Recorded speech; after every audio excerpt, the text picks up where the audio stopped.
level every character you could possibly desire, or just keep collecting that insane bronze reward with this power leveling method to get virtually any character up to max within a couple hours. Everybody should be doing it. Everybody should be using this strategy, right? No, not exactly. Let's speedrun this thing, and then we'll get into the glaring drawback that nobody seems to be talking about.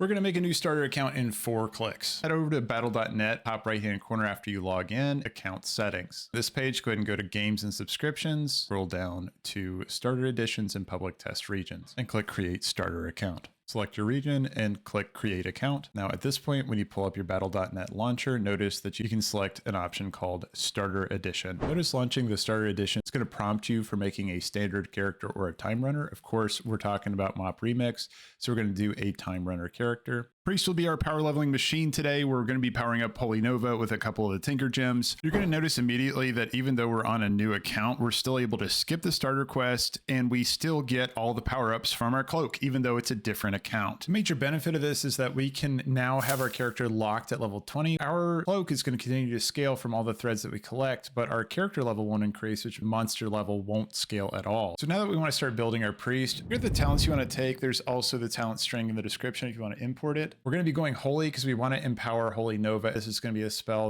we're going to spam. At this level, we can only equip 4 Tinker Gems. We're going to be taking Searing Light, Lightning Rod, Slay, and Windweaver. This is going to help us just jet right through dungeons as quick as we can. For our meta gem, we want to take Chi-Ji. Chi-Ji is going to have an immense amount of movement speed that's going to have us zooming through, pulling a bunch of mobs, and then blowing them up all together, either using Chi-Ji's actives, or you can just go back to your normal human form and just cast Holy Nova. Holy Nova is just going to wipe everything out around you. For our prismatic gems, spam crit to start with, but then as you get more and more of these gems, once you get the legendary ones, equip all of those because it's going to scale your health pool as well, which is one of the many things that are going to be scaling the Searing Light damage anyway. All right, let's talk about the drawbacks.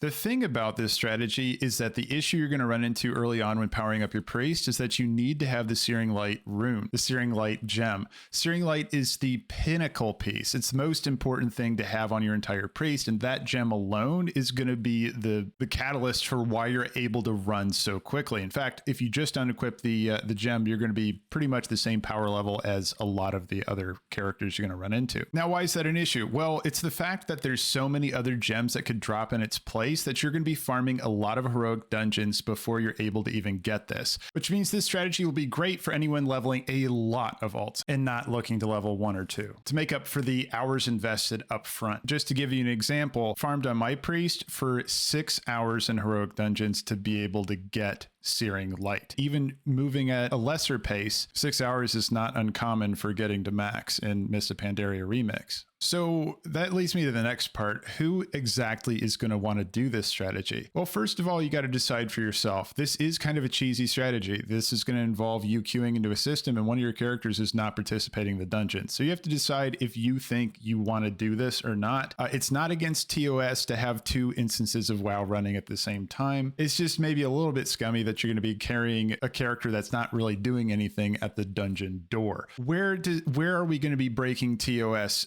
when implementing the strategy? You don't want to use any kind of broadcasting software or software that's going to put your inputs over into multiple instances of the game at the same time. That would be breaking TOS because Blizzard has a firm stance against if you recreate a button press from one game to the other game so you're able to play multiple characters at the same time.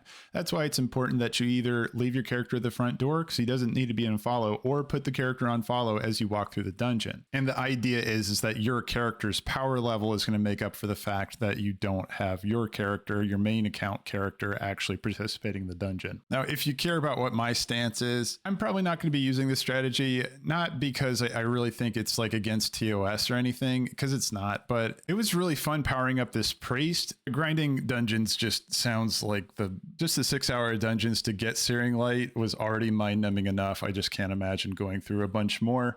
I'll probably just be leveling my characters the old-fashioned way, but for those of you who really want a power level, who really want just all the alts in the world, this is a good strategy for you to do that. Let me know in the comment section below, what do you think of this strategy? Is it cheesy? Well, yes, it's definitely cheesy, but is it something that should be used? Do you think that this has a place in WoW? Also, let me know how many alts you're going to be leveling in the Mists of Pandaria Remix event. Are you going to be leveling 1 or many alts to get ready for the War Within? All right, right, everyone. And if the video did help you out today, please check that like button. If you want to stay tuned for more WoW content in the future, please bash the subscribe. I appreciate your time, and I'll see you in the next one. Bye, everyone.